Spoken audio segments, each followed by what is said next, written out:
welcome to another edition of XFeed. My name is The Schiller. As per usual, we go over the happenings within Web3, but this one isn't necessarily Web3 related, just as a collector of things. Darren Rovell, excuse me, has just purchased the world's oldest sealed Twinkie for an undisclosed amount over $1,000.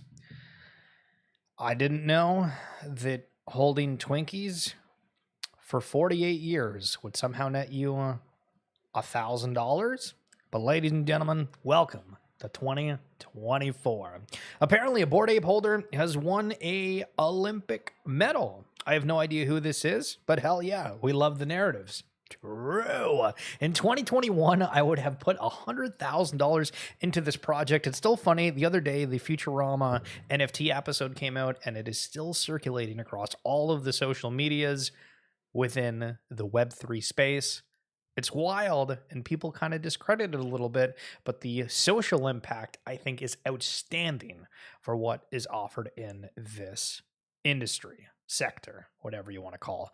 I don't know. I was scrolling my timeline yesterday, and this thing popped up, whatever the hell Marslanders Doge is. We're still getting different NFT collections representing, I have no idea what exactly. And Adam Levy talking a little bit about the DraftKings Rainmakers yesterday that was shut down due to legal reasons. And he says, wait, so some dude sued DraftKings for $14,000 in losses, and they said, nah, we're not paying. So he managed to prove it's a security. And now all of Rainmakers is done. It's weird because we don't really know the exact happenings behind the scenes, but that seems kind of crazy. And there's a link to the case regarding this, so I guess this is legitimate, but yeah, that's tough to see. The Web3 space in not great shape. Now, continuing with that, DraftKings is terminating support for the Rainmakers NFT. This is from like Diamond Cruiser saying, this is why I never supported the Web3 gaming own your assets myth. When the game dies, so does your NFTs, same as in Web2. It's not a reason to go to Web3, and most games that focus on that will fail. Well, okay, for a couple of thoughts with this, I guess the component of, well, DraftKings wasn't necessarily Web3 because it was in a closed silo, right? It's not something that's interoperable or be able to be used with any other platforms. But the point also kind of highlighting of the open metaverse and the opportunity that's out there for these companies, I guess, that are building these larger protocols to have it open for everyone, where there's these experiences and you can take your assets, and obviously a fantasy sports type NFT asset doesn't really fit into like the open metaverse, like avatar kind of NFT realm. Totally get that. But I think it's an interesting conversation to have where, typically he's right. If a game dies, well, you just bought a whole bunch of assets or rented skins, whether it be League of Legends or Overwatch. And if that game's not really around, nobody plays it or whatever, well, you kind of just lost out on that. But if there is a way where this is all open, interoperable, and you can take your asset that you purchased because you like it so much and able to use it in other experiences, well, I guess welcome to 2024, right? So there was a pretty crazy space yesterday between Gearin Labs and Crypto Queen, and they are building a wallet as well as bringing liquid staking to the Root Network, XRPL. Apparently they got some massive funding as well that was just announced today from like the Japan and Korea XRPL fund. And during this, he specifically said, and the guy's name is Rox, he said that there was going to be $150 billion of XRP trading volume being brought to the Root Network through what they're doing with Lotus Protocol and Gearin Labs as a whole. And I'm like, that sounds absolutely ludicrous. But if that is actually the case, holy smokes. Some more Root Network news. Where somebody was Jasher was talking about their Party Bear pendants, and Aaron McDonald responding saying, would buy multiple in Root, talk to drug receipts team about Shopify X the Root Network. So I don't know what kind of integration Shopify has within the blockchain space as a whole, but I think it's really cool that if there is something more to that, or making things just easier, because again, as we're seeing, that is just what people need. There's a lot of people with products, but how do you bring it on chain? How do you make it smooth with all the payments, et cetera, et cetera, et cetera? Shen highlighting some of the Tradeverse stuff that's going on. 16.31K. Basically, just under 17,000 unique visitors, 4.56 mil total web requests. We got $122,000 plus in US dollar secondary volume and 112,000 USD in primary mint sales. It's weird because we're really at the ground floor of things, as you're seeing with OpenSea. Back when the Ethereum NFTs went completely crazy, Ethereum obviously started way before that, but then there was the NFT run with Ethereum, and it's kind of interesting to look at the perspectives of things, but it's really neat to see the success that Tradeverse has had and what these numbers could look like in a couple of months' time. Camel here with a very interesting take, and before I go through it, I think the caveat or the perspective that I walked away after reading this is there is a lot of different collections out there, and how many of them have a customer base outside of who their community and or holders are? Well, virtually none, right? Half the communities that you see in Web3 are generally people that ended up minting it from day one. Obviously, there's more people that jumped in there, but let's dive into what he says. If your community loses faith in your product, that's okay. You can pivot and try something new. Fortnite was a fairly unsuccessful PvE game before it was a battle royale. The second the community loses faith in the team, though, it's all over.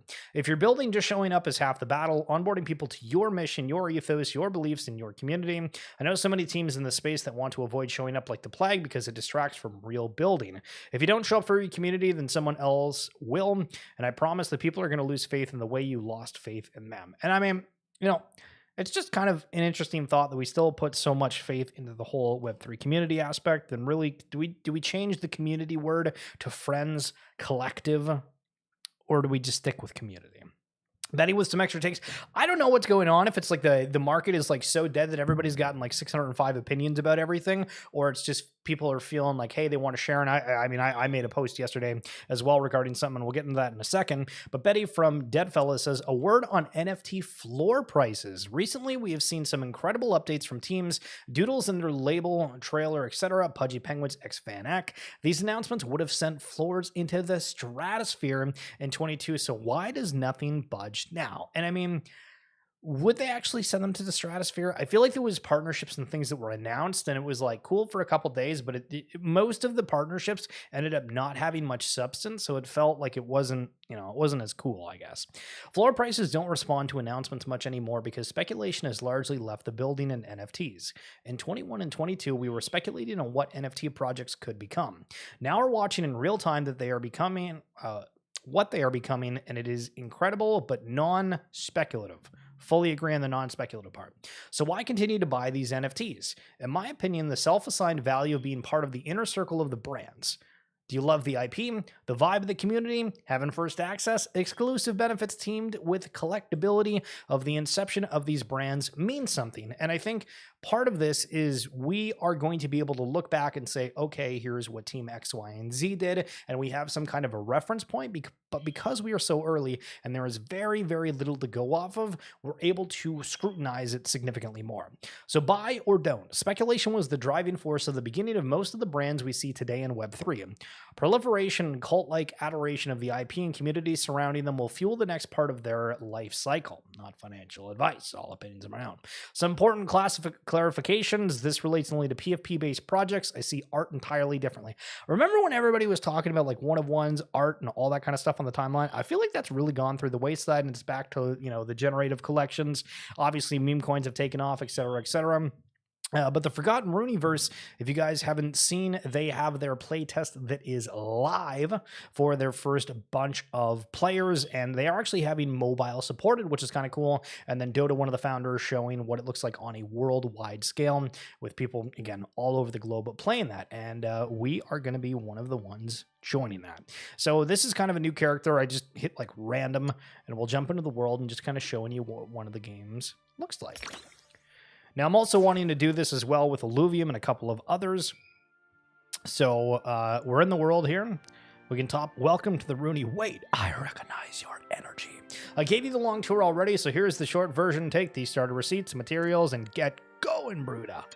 All right, so this kind of shows where you're able to check things out. I did a little bit of this earlier on a different account, but it looks like we are able to just kind of walk and see, I suppose. The world felt a lot busier a little bit earlier. Maybe if we come down here, everybody's hanging out within the forge. And I realize you had to click like on the step to get into it. But typically you walk through here, there's a forge where it shows how you can craft certain things with different requirements that obviously they give you ahead of time. So you can forge things.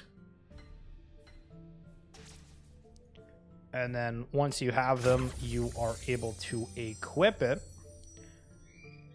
And then, hold on.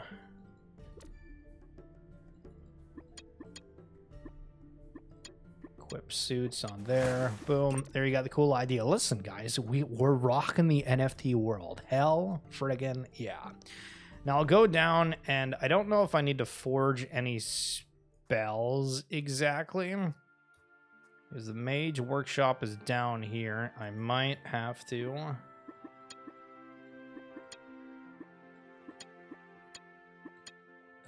No, I haven't done it yet. So we got to go through here.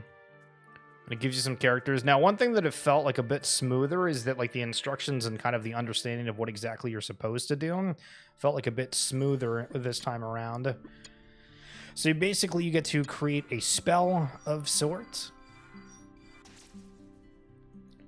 And then once we have that, we are good to go. And it does show that they're closed server test items that you get to try out. And then we can enchant that in the top part, and then I'll try to go down to just show the combat right quick. So one of the problems that I noticed with this, and I don't know if it was a bug, but anytime I tried to do anything in terms of like opening a different tab or switching out the window, it seemed to completely kick me out, which was a little bit tough. But as we go down here to the training grounds, which is this it? Yes, this is it. We'll give this a go quick, and then we will jump over to the rest of the news. So the way this works is it's like a clicking one, where as it's going across, you're supposed to like match it up and then click your ability, and you can see what they're doing. Except my character does not go. Oh, there we go. Hold on. So I guess every time that it opens up, then you're able to use it again. And it's a very different combat system, I think, comparatively to what people are used to. Because my understanding was that that line went across the entire time, but now it looks like you just have to press it for it to go. And then boom. There you go. Hell yeah. And now this is only out for, I think, like 24, 48 hours right now. And if you played the previous one, if you have certain assets, if there was like a opportunity or a code that you were given out. I know a couple people gave those out, so there's kind of like a quick look at what the Runiverse game looks like. And again, this is blockchain integrated going on the Ronin network. Kind of neat to see overall. Now, yesterday we were kind of harsh around the Artifact Project Animus reveal, and I don't know. I had like super high expectations because Artifact's done some really, really nice things, but if like this doesn't feel like it's contoured. It doesn't have kind of like, it's got the initial wow factor, but the details seem like kind of minimal. And I was just a little surprised, to be totally honest. Yo, Atari. Good morning, sir. We got some Doodles news coming up for you, even though I know you probably already seen it, of course. But earlier, we saw 19 ETH. $62,000 going for a Crown Bored Ape. People are still going after those grails, which is kind of crazy, but I guess good to see. Sir Joey here from the Chimpers Collection. So much progress in the NFT space, yet it barely gets any coverage these days. Back in the day, there were numerous daily spaces dedicated to NFTs, and now when many projects are in a stronger position delivering more, it's hard to find anything. Spaces for politics, finance, meme coins, mixed. Some may be carrying a footnote about JPEGs, often with desertion. The teams highlighted in a Wales thread and many others have been working their balls off for the last few years, delivering real things of value. I respect everyone who stayed present and remained passionate about NFTs despite the difficulties. I believe there are enough people, influencers, commentators, collectors, projects who believe in NFTs, the good and the good they can bring, and think it's time we took back the narrative by discussing, highlighting, and celebrating them more, which is a very good point. And, you know, I've been very critical about certain things, and I think that there is a point of, I don't know if being jaded would be the correct terminology, because I don't feel like it's about being jaded. It's about kind of the expectation setting, where you have a lot of people that are in teams and kind of spokespersons that give not, I mean, sometimes it's hyperbolic statements, but very, we're going to do the best. It's amazing. It's awesome. You're all going to be wowed when you see what the product is. And so with having those kind of expectations set, when you jump into an experience, when you see what is published as the art, I feel like you just have a little bit of a harsher view on things. And if it doesn't wow you, then you're like, okay, well, I mean, why do you set it up that way type deal? And so I'm not going to go through the entire thread, but good point. Again, Doodles has done a whole bunch. We have Other Side working on the Project Dragon and having the real world. Claynosaurus has gotten a whole bunch of attention. Animoca Brands has been launching with everything again. Big success with their token launch. Pudgy Penguins absolutely crushing things. Doodles, of course, getting mass worldwide partnerships. It's very, very exciting to see. But at the same time, Joey does kind of have a point of like a lot of it doesn't get coverage. But I think part of it is like there's not really anybody new coming into the space. It's all people that have been here for a while or gotten brought in by friends, and everybody kind of has like their tribe. So we're all kind of like viewing other things, and unless something really wows us, we're like, yeah, that's kind of cool. Good morning, Fluff Boy. Off to Fiji tomorrow to escape the bear vibe. When I'm back, I expect a moon on Silo. Wag me. True and true. There was an interesting thought from Kona Road earlier that was talking about how like the root network upgrade whenever that happens, that's where we get like the ASM updates to things, silo announcements and integrations, yada yada yada. So excited to see when all of the stuff on the network gets cooking.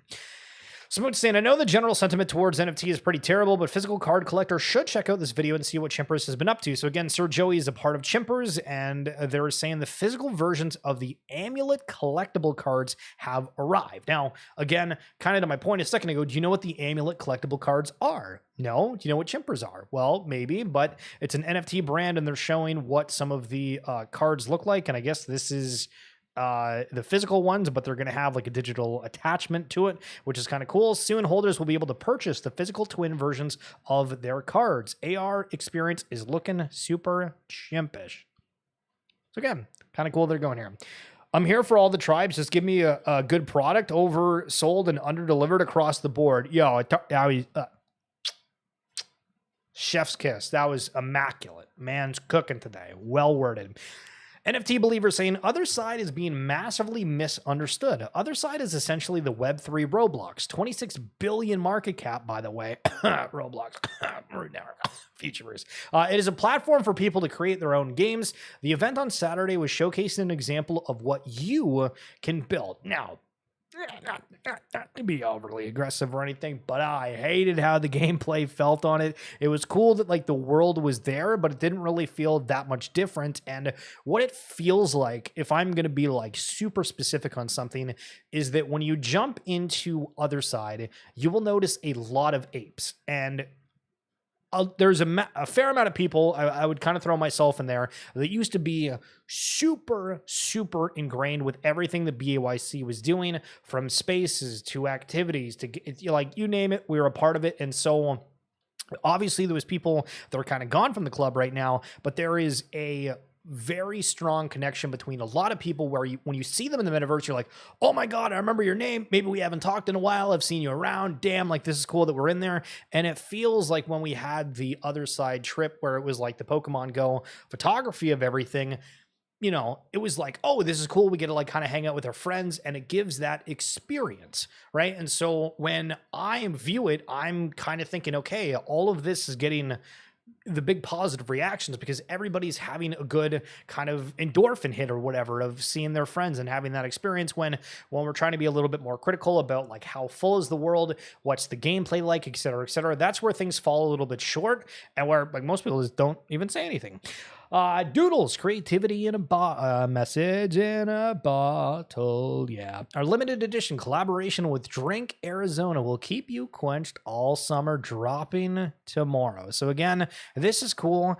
And I mean, I like Arizona iced tea. Do I go out there and buy it all the time? Not necessarily, but I like the brand. If you were going to give me like one of those questions, do you like, do you dislike, do you not care about the brand? I'd say I think I like it. And so this is a way where people can get onboarded, connected to things.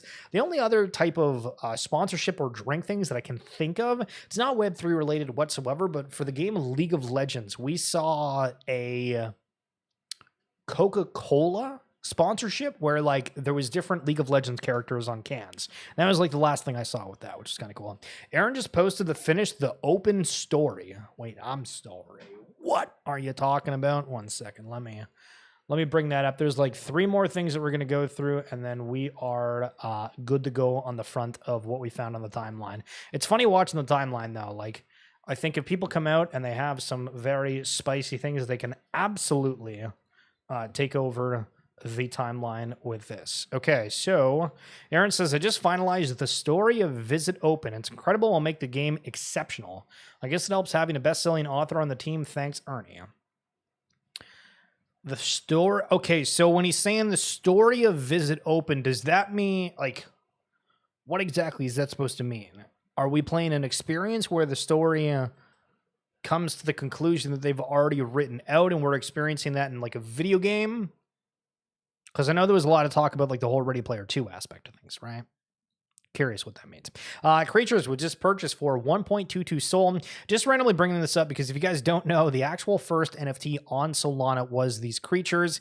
It has gotten a interesting rap. Like I feel it's not really discussed at all. And so when I bring up the conversations around these narratives of historic NFTs and whatnot, here's an example of one where, again, like 1 Sol is a decent bit, right? But I mean, like 1 Sol is what, like about $100. So one of the first NFTs, and I think this is less than 10,000 too, is going for $100,000. But at a point in my NFT journey, when I was, not one to very much think for myself, a lot of people were on the timeline going on and on and on about the historic narrative, this, that, and the other thing.